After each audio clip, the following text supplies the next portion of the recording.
You know that question, why are we here? Why are we here? You know, that's there's two different methods of,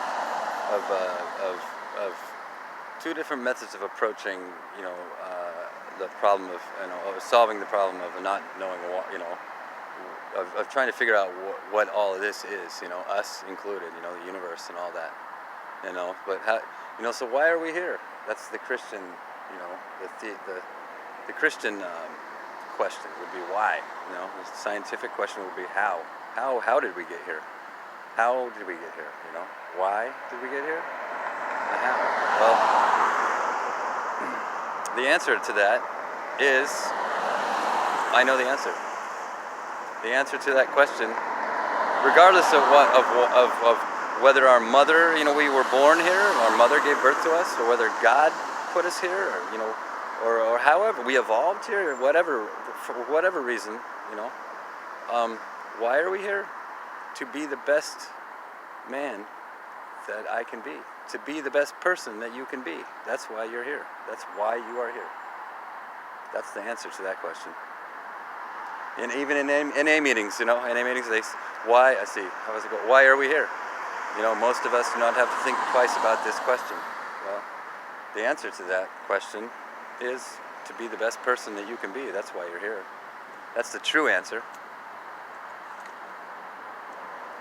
Yep. How did we get here? Well, God dreamed us. And his dream, well, imagine drawing a picture that's so vivid, or such a good, so good, such a good you draw so good. Your pictures are so realistic that it is the person, or it is the thing you're drawing that picture of. That's how it works, kind of like with God. Like, imagine that. Imagine, literally, just take the Bible literally if you read it, and be like, he said, let it be. He spoke us into existence, right? Well, his imagination, his image, it says, right? But in his imagination, he created us in his imagination, his image, the image in his mind, if you want to call it that. So he dreamed us in his imagination, in his image. And then those dreams, that dream converts straight into what you see here. The vibrations of his voice, literally the vibrations, everything here is a wave, a different form of, every form of energy is a wave. It goes like this, different wavelength. Every type of energy is all, it's, every form of energy is a wave. So you can combine the string theory, which is like 8 dimensions, and where everything is in a string, like a vibrating string, right? It's like a vibrating strand. And you can break that strand up into all the different variations, which would be all the different wavelengths, and dimensions of each wavelength. And that would be his voice, basically. His voice literally is vibrating everything into existence that you see here. Yeah. So you take an image, you take a picture, you create an image of something, and then you vibrate it. You vibrate it, and it becomes this. That's literally, yeah. And what it's most visible.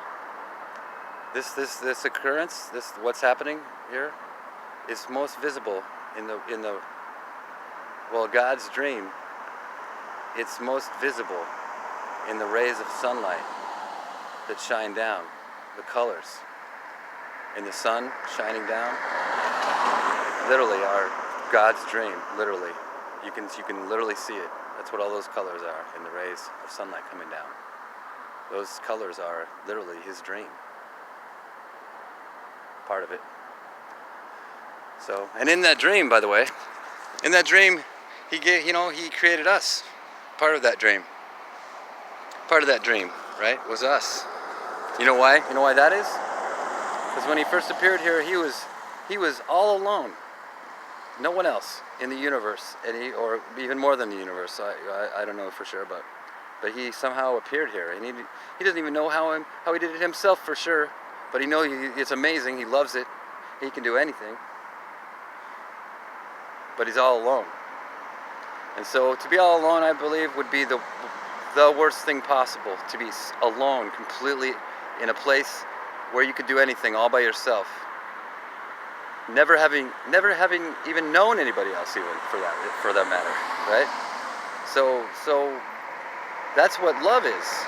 I figured out one day. God so loved the world. He so loved us. He so loved the world. He so loved us.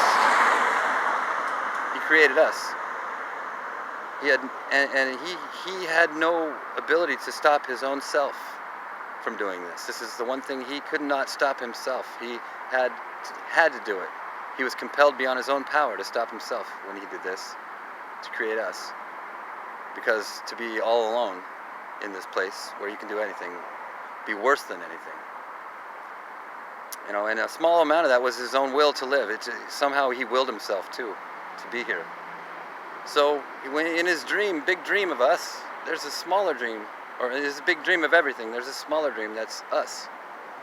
You know, and inside that dream of us, there's a little dream that is our own dream, and our own little bit of willpower too, that allows us to appear here. Poof! Oh my God, I'm here.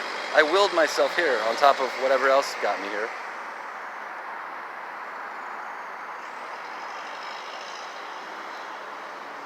Maybe even at a sacrifice, you know, he made us. Who knows?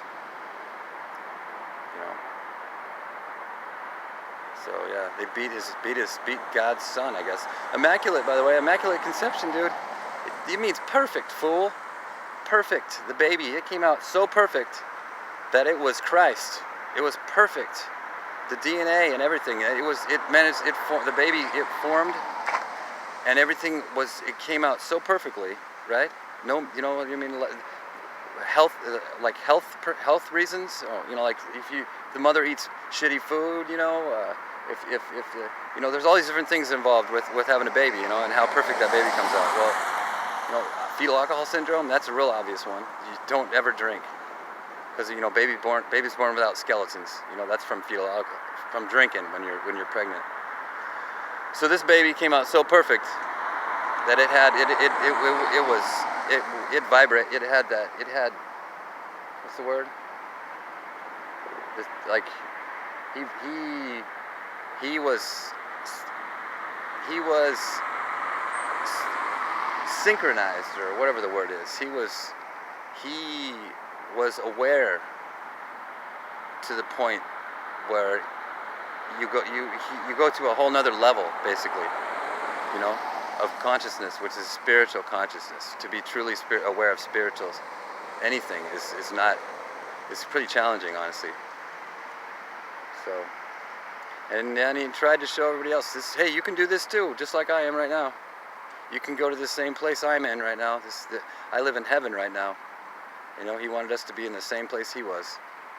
His awareness was more addictive than anything could ever be. It was better than anything, honestly. You know, and so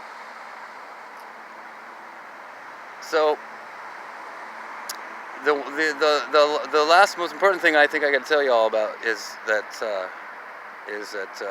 I got a theory that everything that's spiritual in nature, magical, spiritual, whatever you want to call it, the memories, it will fade from your memory if you've experienced something that's more than just a physical, natural world, right? Miracles, what do you want to call it? Ghosts. But it'll fade from your memory, and then even the memory of the memory will fade. So you won't even remember that you once knew. That's the thing. It's really hard not to forget. It just kind of slips away and it's gone, and then you forgot that you even knew it at one time about this spiritual thing, whatever that might have been. Spiritual awareness, period. You know. So it's really hard to hang on to. So really powerful experiences, man, are the only thing that can keep you aware of it. Anyway, I gotta get out of here before people wonder what is this guy doing out in front of our gas station. All right.